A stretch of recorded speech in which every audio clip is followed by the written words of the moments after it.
Hi everybody, welcome to another session on leadership. That is, today we'll be studying how to motivate the employees. So, motivation is an important aspect, whether it is an employee or an employer or even a individual. It requires motivation in one way or another way in order to accomplish their task.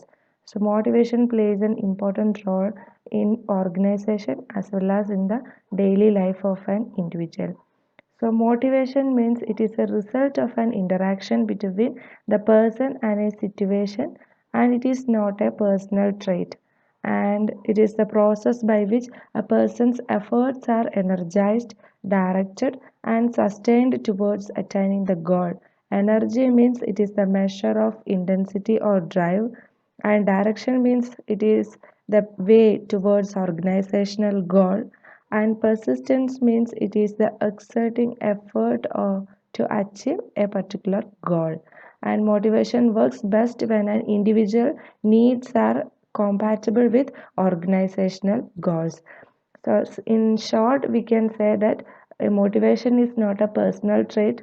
It is not built in by the birth, but it is arised as a result of interaction between the person as well as the situation. And there are some theories of motivation, mainly Maslow's hierarchy theory of needs and McGregor's theory X and theory Y, Herzberg's two-factor theory, and Maslow's need hierarchy theory. You might be heard about this need hierarchy theory, and this theory is most applicable in our day-to-day life too.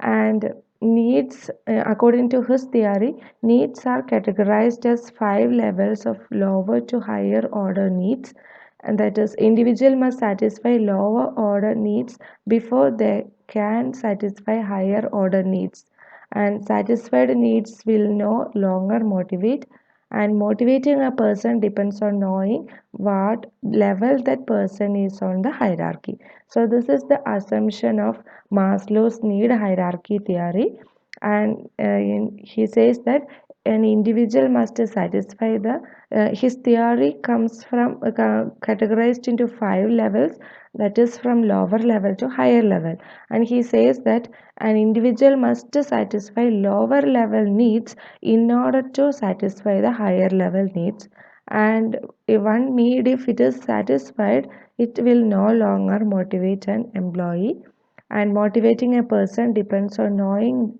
at what level the person is on the hierarchy, and hierarchy of needs, that is the lower level, that is external level, they will be having psychological needs and also safety, and higher order social esteem and self actualization, that is internal. And this is the hierarchy of Maslow's theory, that is physiological needs, safety needs, social needs, esteem needs, and self-actualization needs. The needs goes from lower level to higher level, and Maslow says that only if a person satisfies physiological needs, then he will be getting satisfaction on safety needs, and after that social, self-esteem, and self-actualization. He says that the need of a particular person goes from the lower level to the higher level, and if only one need is satisfied, he can go for the higher levels. And if we are motivating a person, we should know that a person is in which hierarchical level also. And next is McGregor's theory X and theory Y, and he proposed two theories, that is theory X and theory Y.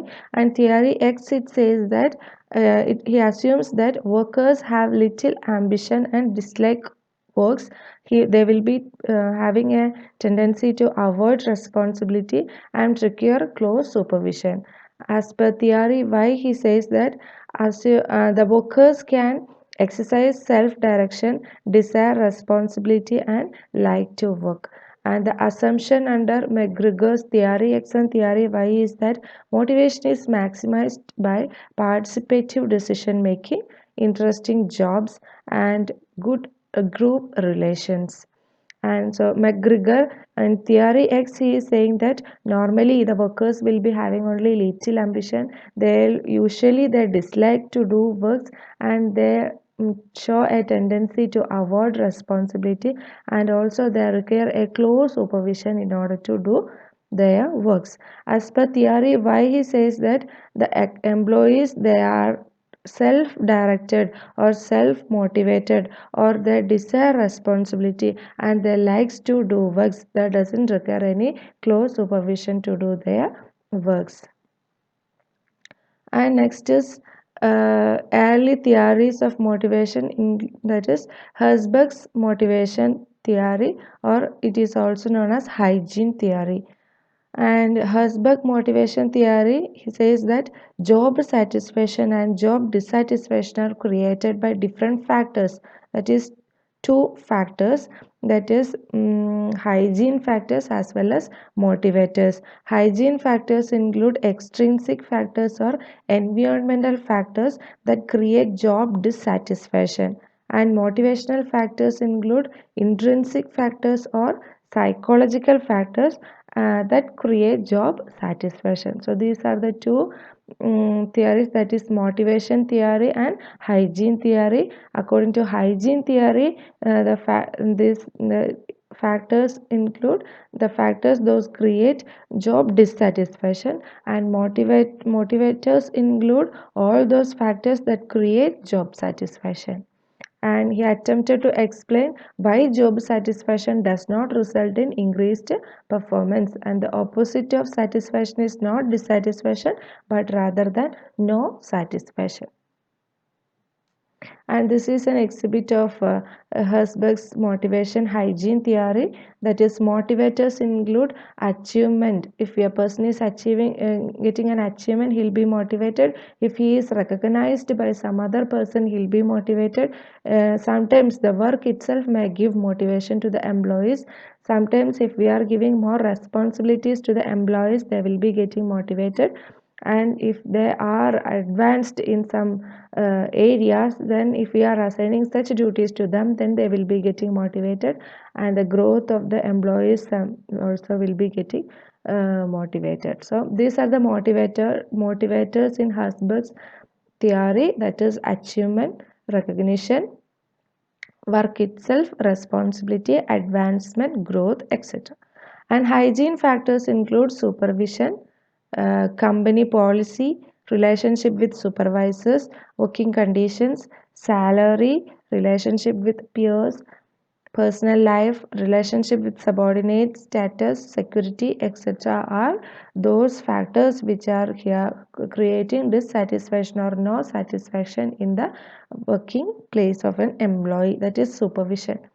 If a person is always supervised, or if there is a close supervision of the employer, then they will be getting irritated with that, and it will be losing their motivation. Then policies of the company will be giving a hygiene, will maybe becoming a hygiene factor. Then relationship with, if the relationship with the supervisor is not good, then it will be creating dissatisfaction. Then if there are poor working condition, and if the salary is very low, and the relationship with peers are not good, and sometimes even the personal life, some problems in the personal life of the employee will also create dissatisfaction. And relationship with the subordinates, if it is not good, then the employer may get dissatisfied. Then sometimes they will be having higher status, and if they are asked to do some works which doesn't give them status, then they will be dissatisfied. And sometimes the security issues, if they are not given proper security issues, it may also result in dissatisfaction. That's all about today's. Thank you for listening to me.